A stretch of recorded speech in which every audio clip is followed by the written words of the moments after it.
Welcome to Tay Talk English. Let's start learning now. I need more time. I need more time. I need more time. I need more time ဆိုတဲ့ phrase လေးကိုဘယ်လိုအခြေအနေမျိုးမှာသုံးလဲဆိုတော့ကိုကအစင်သင့်မဖြစ်တဲ့အခါမျိုးမှာအသုံးပြုပါတယ်။ဥပမာအနေနဲ့တရယောက်ကတခုခုဆုံးဖြတ်ခိုင်းတဲ့အခါတခုခုလုပ်ခိုင်းတဲ့အခါအဖြေပြန်ပေးခိုင်းတဲ့အခါမျိုးမှာကိုက ready မဖြစ်သေးဘူးအချိန်ယူရအောင်မယ်လို့ပြောချင်တဲ့အခါမျိုးမှာအသုံးပြုပါတယ်။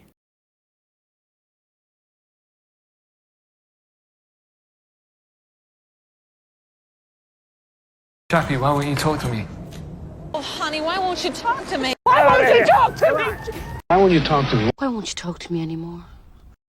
Why won't you talk to me ဒီစကားစုကိုဘယ်မှာသုံးလဲဆိုတော့တယောက်ယောက်ကကိုကိုစကားပြန်မပြောတဲ့အခါ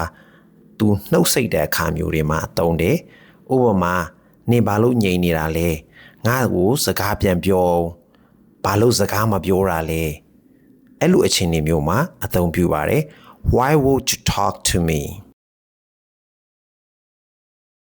Pay back, I promise. I'll pay you back, I promise. I'll pay you back, I promise. I pay you back I promise ဒီစကားစုကိုဘယ်မှာသုံးလဲဆိုတော့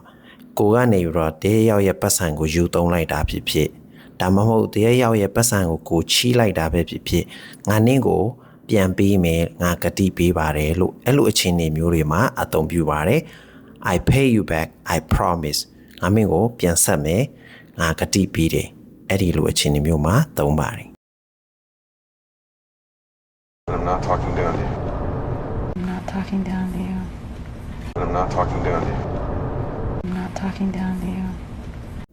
I'm not talking down to you ဒီ phrase ကိုဘယ်လိုအခြေအနေမျိုးမှာသုံးလဲဆိုတော့ကိုယ့်ရဲ့တငယ်ချင်းကိုကိုကထောက်ပြတဲ့အခါကိုယ့်ရဲ့အမြင်ကိုပြောပြတဲ့အခါမျိုးမှာအသုံးပြုတယ်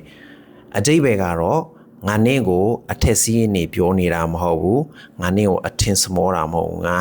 နင်းကိုအထင်သေးပြီးပြောတာမဟုတ်ဘူးအတိတ်ဘယ်ကအဲ့လိုထွက်ပါတယ်အဲ့လိုအခြေအနေမျိုးကိုယ့်ရဲ့တငယ်ချင်းကိုရှင်းပြတဲ့အခါထောက်ပြတဲ့အခါမျိုးမှာအသုံးပြုပါတယ် I'm not talking down to you